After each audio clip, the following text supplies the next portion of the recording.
ये तो देखिए मानक जी, ऐसा है कि बिहार में कम सीट रहने के बावजूद नीतीश कुमार जी सीएम बने थे। ऐसे बहुत सारे उदाहरण हैं। मायावती जी सीएम बनी है। लेकिन अभी कर्नाटक की स्थिति पे कुछ भी टिप्पणी करना मुझे लगता है उचित नहीं है। लेकिन जहां तक गठबंधन राजनीति की बात है, भारतीय राजनीति में भाजपा एकमात्र पार्टी है जिन्होंने 22 पॉलिटिकल पार्टी का गठबंधन चलाया है।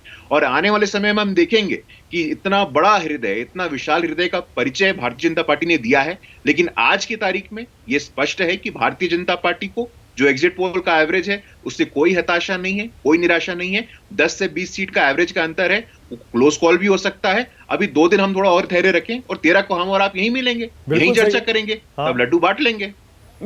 लड्डू आप बांटिएगा भाई, हमें तो दोनों तरफ से खाने को मिलेंगे, कोई भी जीते। जरा महा एग्जिट पोल फिर से दिखाइए। महा एग्जिट पोल के आंकड़े अबे दुबे, इनमें सबसे ज्यादा इंटरेस्टिंग ये महा एग्जिट पोल में आपको कौन से एग्जिट पोल के आंकड़े लग रहे हैं? जरा महा एग्जिट पोल का आंकड़ा टीवी स्क्रीन पर लाइए। ये देखिए, इसमें एक्सिस माई इंडिया तो 140 तक जा रहा है। नहीं, मैं ये कह रहा हूं कि एक्सिस माई इंडिया जनता दल सेकुलर को 20 से 25 सीटें दे रहा है। हाँ। उन्होंने भारतीय जनता पार्टी की सीटें कम दिखाई हैं, काफ़ी 62 से 80 के बीच में सीटें दिखाई हैं। तो इसका मतलब है अगर आप इनको कोरिलेट करें तो कांग्रेस की जो सीटें बढ़ रही हैं वो भाजपा की कीमत पर बढ़ रही हैं यहाँ पर। चाणक्य और जो न्यूज़ 24 का सर्वे है, एग्जिट पोल है, उसमें आप देखिए, उसमें कांग्रेस की सीटें जनता दल सेकुलर की कीमत पर बढ़ रही हैं। मेरे ख्याल से ये जो तार्किक संबंध है कांग्रेस की सीटें बढ़ने में, वो सबसे ज़्यादा तर्कपूर्ण मुझे चाणक्य वाले लग रहा है, उसमें लग रहा है। बाकी जगह जनता दल सेकुलर ठीक ठाक प्रदर्शन करता हुआ दिखाई पड़ रहा है। कहीं जाहिर है कहीं वो 30 से ऊपर 35 तरफ नहीं जा रहा है, लेकिन ठीक ठाक प्रदर्शन करते हुए दिखाई पड़ रहा है। और भाजपा की सीटों को मार पड़ रही है वहां पर।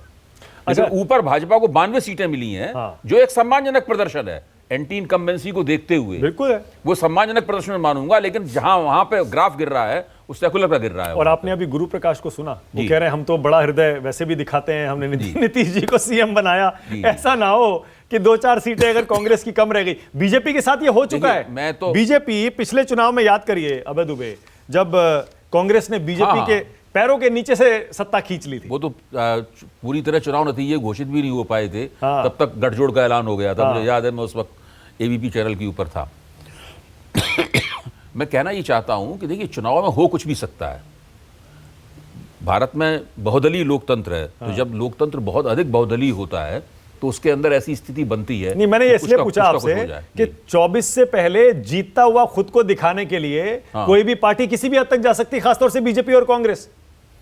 तो ऐसे में बीजेपी अगर मान लीजिए बोलेगे कुमार स्वामी जी आइए, हम आपको सीएम बनाते हैं, आइए, तो क्या वो जनता में, पूरे देश में वो मैसेज जाएगा कि बीजेपी चुनाव जीती है? नहीं, वो तो नहीं, वो तो सीएम तब बनाएगी जबकि कांग्रेस को पूर्ण बहुमत प्राप्त नहीं मैं होगा। वही कह रहा हूं, उसी स्थिति में। हाँ, उस स्थिति में तो बना ही सकती है उसको।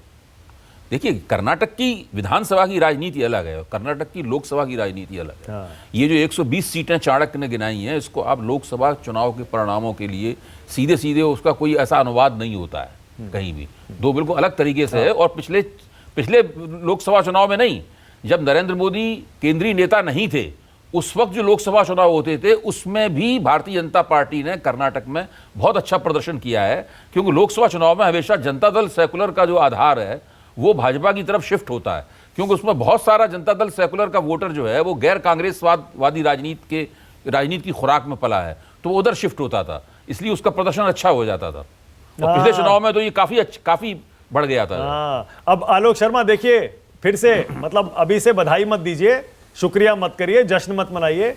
संभावना है कि जोड़ तोड़ शुरू हो जाए 13 तारीख को सुबह 11-12 बजे के बाद।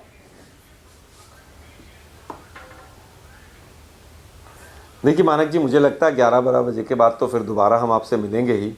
लेकिन सबसे बड़ा जो दिल है ना, वो मुझे न्यूज़ 24 का नज़र आता है। अब आप पूछेंगे कैसे? तमाम मीडिया चैनल्स ने मोदी जी की फ़ोटो हटा के नड्डा जी की फ़ोटो चेप दी है वहाँ, लेकिन न्यूज़ 24 अभी भी मोदी जी की फ़ोटो ही लगा कर चल रहा है।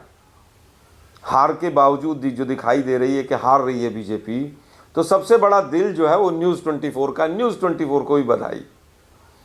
तमाम चैनल्स ने मोदी जी की फ़ोटो हटा के नड्डा जी की फ़ोटो लगा दी हारने के उस पर।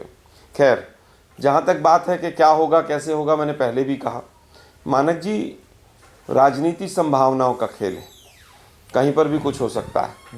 लेकिन इस बार मुझे ऐसा लगता है कि जो कर्नाटक की जनता है उसने चोरी की सरकार बने ऐसी संभावनाओं पर पूरी तरह से विराम लगा दिया है। ऐसा नहीं होगा कि नोटबंदी के पैसे से एमएलए खरीदे जाएंगे, मुझे लगता नहीं कि ऐसा होगा। और इस बार अगर ऐसा होता है किसी भी रूप में तो ये हमने अपना प्रयास किया, नुकसान उसमें कर्नाटक की जनता का होगा, क्योंकि पूर्ण बहुमत की सरकार जो फैसला ले सकती है वो शायद कोएलिशन में उस तरह के फैसले नहीं लिए जा सकते हैं। लेकिन मुझे पूर्ण बहुमत है, पूर्ण भरोसा है कि हम 130-135 के ऊपर जाएंगे। और इस बार पूरी तरह से जो धर्म की राजनीति, जाति की राजनीति, वोका लिंगा, लिंगायत और जो तमाम बीजेपी पत्ते फेंकती है, आगे के लिए भी ये पत्ते फेंकना बंद कर देगी। आप देखिएगा इसके बाद इनका तेलंगाना और आंध्रा में खाता नहीं खुलेगा कर्नाटक के होते ही। राजस्थान, छत्तीसगढ़, मध्य प्रदेश, तीनों सरकारें बनेंगी हमारी तुरंत। आप देख लीजिएगा इसका सीधा सीधा प्रभाव जाएगा। हम पुनः कर्नाटक की जनता का सर झुकाकर ओके धन्यवाद करते हैं। रुक जाइए भाई, रुक जाइए, अभी मत करिए धन्यवाद और बधाई, इसको 13 के लिए बचा लीजिए गुरु प्रकाश। लेकिन आलोक शर्मा साफ साफ कह रहे हैं बोरिया बिस्तरा बंधेगा, काउंटडाउन शुरू हो जाएगा, तैयारी कर लीजिए अगर कर्नाटक हार गए तो। यानी 24 से पहले आपके लिए कर्नाटक बहुत ज्यादा घातक होने वाला है। नहीं मानक जी, ये 17 के उत्तर प्रदेश चुनाव में, 19 के लोकसभा चुनाव में, 22 के उत्तर प्रदेश विधानसभा चुनाव में, तमाम चुनावों में ऐसी बातें चर्चाएं होती रही हैं, लेकिन क्या नतीजा रहा है हम सब जानते हैं। अभी उन्होंने कहा कि विधायकों की खरीद फरोख्त, विधायकों की निष्ठा, मैं आग्रह करूंगा कि राजस्थान के सीएम अशोक गहलोत जी का बयान जरा देख लें तो अच्छा रहेगा। दूसरा मानक जी, एक एग्जिट पोल हुआ है जन की बात का, एशिया नेट और जन की बात का, मुझे लगता है कि शायद आपने देखा होगा या नहीं देखा है और ये एग्जिट पोल मेंशन मैं इसलिए कर रहा हूं क्योंकि पिछले चुनाव में, कर्नाटक की विधानसभा चुनाव में, ये एग्जिट पोल असल नतीजों के काफी निकट था। इसमें भारतीय जनता पार्टी को 94 से 117, कांग्रेस पार्टी को 91 से 106 और जेडीएस को 14 से 24। तो बहुत सारे exit poll Bharatiya Janata party के विरोध में है, ऐसा नहीं है। कुछ एग्जिट पोल निश्चित रूप से कांग्रेस की सरकार बना रही है, कुछ exit poll Bharatiya Janata party की सरकार बना रही है, लेकिन कमोबेश एक एवरेज निकालेंगे तो भारतीय जनता पार्टी और कांग्रेस में बहुत अंतर नहीं है। थोड़ा समय इंतजार करने की आवश्यकता है और थोड़े समय के बाद दूध का दूध पानी का पानी हो जाएगा। लेकिन अगर हार गए तो, यही तो सवाल आलोक शर्मा कह रहे हैं और मेरा सवाल वही था, अगर हार गए तो आपके लिए बड़ी दिक्कत हो जाएगी 3-4 जो और विधानसभा चुनाव आने वाले हैं और उसके बाद 24 के लिए। नहीं, देखिए लोकतंत्र में तो लगा रहता है, लेकिन अभी पूर्वानुमान कर पे अभी कुछ टिप्पणी उस पे क्यों करना? 2 दिन का वेट करते हो तब देखेंगे। अभी हम सामने नहीं रहेंगे, सवाल जवाब करेंगे। ओके, नहीं देखिए, भारत